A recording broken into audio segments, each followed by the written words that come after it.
So next up, we have Charlie Brover and Solange Farina. Collectively, they have almost 60 years of experience teaching adult numeracy. In fact, I'm sure they love. But you know what? So that's a lot of things that I could say to introduce them. So I had to really think about it.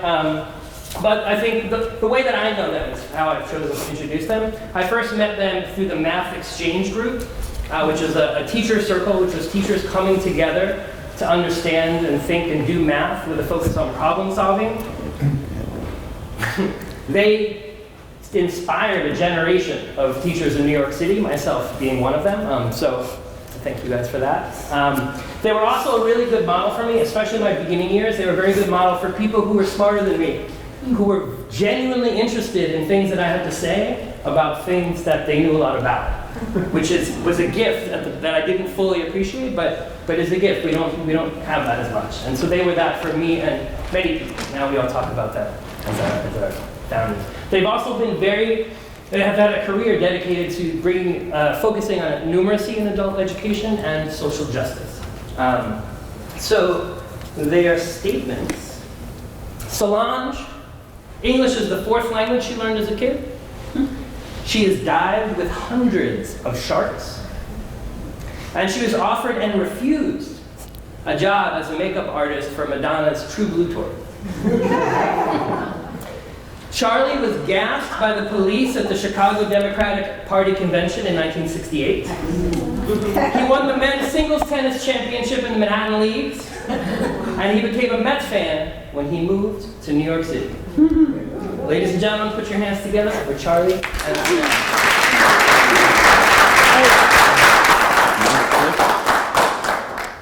Are we clicking? Oh, good.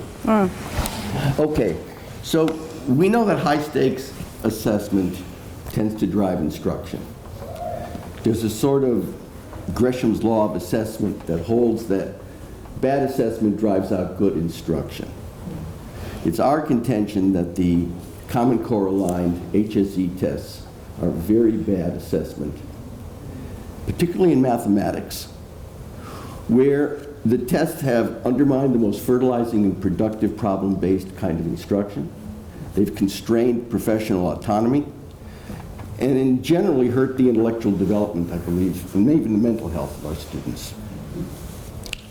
Furthermore, the tests create a toxic tension between a kind of student-centered understanding that you better prepare me for this test, which has got lots of coverage, lots of items, and procedures and vocabulary, and a learner-centered approach of the best teachers to be able to teach for deep conceptual understanding.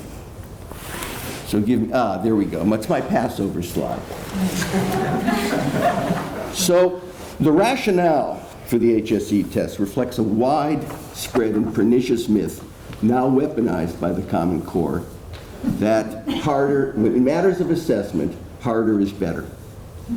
You'll notice the Pharaoh, this is an early literary example of speed up. But the Pharaoh also wants to have rigor because he believes deeply that the slaves are lazy. Yeah? So the evidence for the assertion that harder is better is, of course, the increasing failure rate of our students. And the response of the test makers to this failure, we do the task in New York, but the response of the test makers has been more test-centered professional development.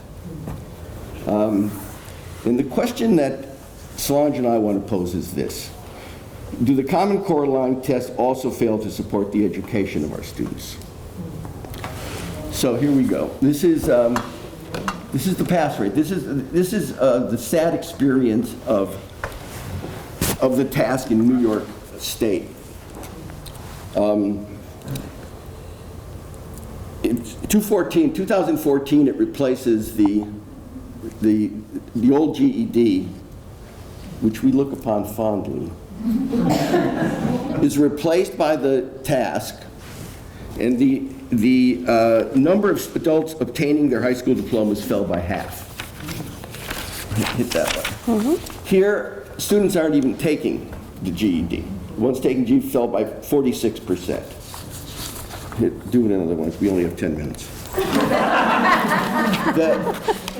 Here, of course, here the subsets are disaggregated, and you can see that the real gatekeeper here is mathematics, right? The average of all the other subsets is, the decline is about 4%. In math, it's 4 times that.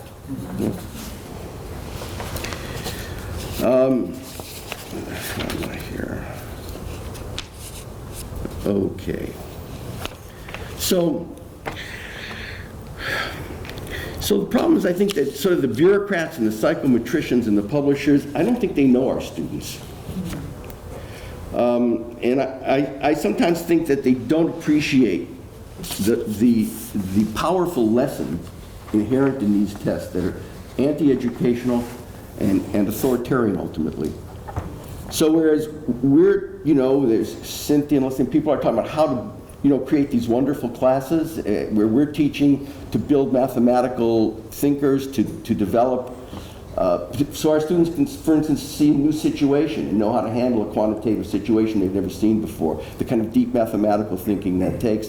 Whereas the test funnels towards standard algorithms, standard procedures, definitional work, and generally a sense that what math is rote memorization ultimately of procedures. So you're ready for a readiness test? Solange will present a few items from the readiness test that I think will help to make our case. Before I do that, I'm actually going to pose the assertion again that harder is not better. We keep hearing the test is harder, but it's not harder in the sense that it actually assesses students' deep mathematical thinking and their ability to solve and manage challenging non-routine problems, the kind of problems you guys did earlier when Patricia had her workshop. But it is harder in the sense that test takers require a much wider school-based vocabulary and need to be very familiar with a lot of math topics. So despite talking a lot about depth of knowledge, we think the task knowledge puddle is 1 kilometer wide and 1 centimeter deep. Taking the test is like playing Trivial Pursuit with high school content areas. The items tested feel really arbitrary in both scope and specificity. In response, test makers give us a list of all the likely topics, but what they're actually doing is taking the curriculum away from the hands of teachers and programs and grabbing it for themselves. So now I'm going to show you a couple of problems. The first one, we're just going to have you read and not solve. Again, we only have 10 minutes. But I'm going to ask for a show of hands. How many of you actually teach formal proof and theorems in your class? Yeah, 0. We don't either. But this is modeled on a real question. So we wanted to show you this question so you can think about for a moment what kind of scaffolding would you have to do in a classroom so that students could actually answer this question with some real understanding. And how long would that actually take to develop?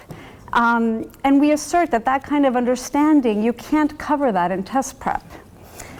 Now we're going to look at another question on function, which is an area that I think a lot of us actually do devote a lot of time to.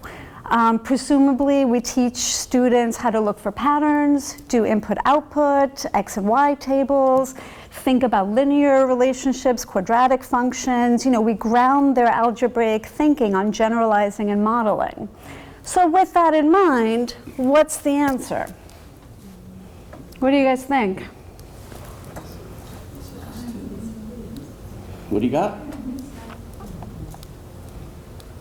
Have we stumped the teachers?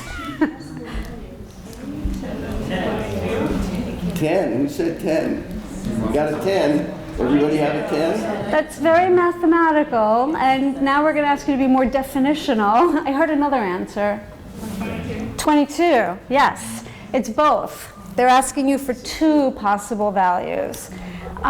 So you can see that this kind of question really asks students to have a very formal definition of what a function is, rather than thinking of it in how we use function and application in the classroom. And our teaching for understanding and problem solving might actually work against their getting this type of question right on the exam. So, of course, any test item can be the basis for good lesson development. You know, creative professional developers like Mark and Eric here at CUNY, you know, we scaffold and we problem pose, mathematics is recursive, and we can look at problems and develop depth in every topic. The problem is we can't do that for every topic. At BMCC, we haven't given up on our teacher-driven curricula, and we want to emphasize depth over coverage. But we still have that tension that we can't cover everything. It means that students are lucky if, you know, when they go take the task, some of the test items actually correspond to what they've studied in the classroom. So we call that, you know, they've won the task lottery that day. So, of course, our teachers can choose to teach to the test, but that does a grave injustice to their professional integrity and to our students' capacity to actually learn in-depth mathematics. It's easy to cover a lot of ground and just memorize facts. And that's the lucrative domain of the testing companies. But what we actually want and need is an assessment tool that supports good instruction, or at least, like the old GED, does not subject our students to a no-win choice. They either have, you know, they either face a radical lack of correspondence between their curriculum and what's on the exam, or they get a diluted standard of knowledge. So under the old easy GED, we were confident that our rigorous college test prep curricula would also prepare students to pass the HSC exams. And unlike the task exam today, the old GED was not erratic. It was less erratic. It was normed with real high school students. The predictor did, in fact, predict test readiness, unlike the task, and it was really transparent. So the GED passed the do no harm test, and we think the task and other Common Core aligned tests do not. So we understand that the US isn't going to become Finland anytime soon. And in fact, living in Trumpistan, we are experiencing continuity and intensification of reactionary educational priorities established by Bush's NCLB and even Obama's race to the top. We're also living with the effects of the work-first ideology of the Clinton years. The political drive to end welfare as we know it has also ended adult literacy as we knew it, and has led to the current focus in WIOA and even here at the COABE conference on short-term employability outcomes in adult education. Oh, it's me. So that's my Russian Revolution centennial slide. So this brings us to what is to be done. We think political resistance is the order of the day. ANN's a small group, but we think that ANN should demand that the high-stakes assessments support what we want to do in the classroom and not undermine it, basically.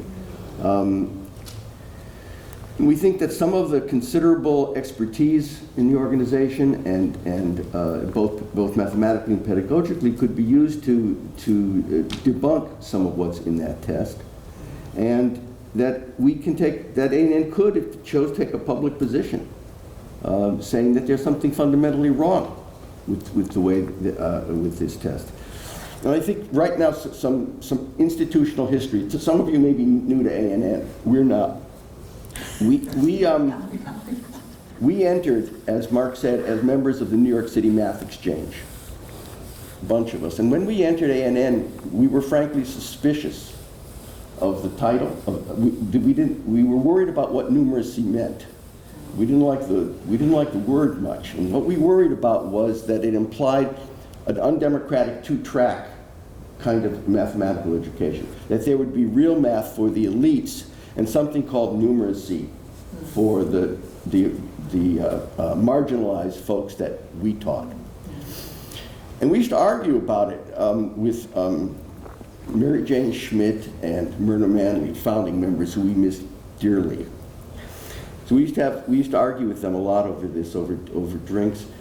And we've come to understand that they were absolutely right. that those founding mothers of A&N were absolutely on target. What they understood was that the trajectory of math for the students we teach was going exactly in the direction of these kinds of tests.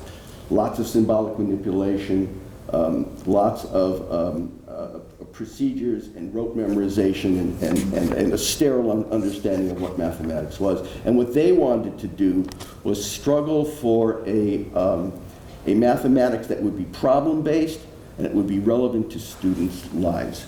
And that's the struggle I think that we would want to continue. So in our view, A&N should go back to its roots in numeracy theory and re-examine some of the works of mathematicians like Igo Gal and Lynn Arthurstein, Paul Cobb, and other math educators who have argued for the priorities of numeracy and applied math. We are behind the colleges that are starting to recognize that facility with symbolic manipulation isn't really necessary for every single student. Not everyone has to be a whiz at factoring polynomials. From Harvard to CUNY, entry-level courses for non-STEM students are shifting to quantitative reasoning, QuantWay, StatWay, and it may be more important for students in terms of being agents in their own lives and participating civically and in their cultural and political life. They need to understand and use math that's at the core of a healthcare debate, for example, or in the struggle for social justice that so many of our students are in, and we're in. They need to be able to understand data, the meaning of standard deviation, regression analysis, yet the HSC test prioritizes the opposite. It is about rote applications and standard algorithms and procedural knowledge. So, there we go. So ours is a very straightforward call for A&N to recognize that all education is political, including mathematics. Some, authority decides what counts as knowledge and enforces its will, and as educators, we need to be able to challenge that. I don't know that any of us in this room can kind of stop the Common Core steamroller, but we can help teachers and students toward a critical perception of these tests, and the Common Core.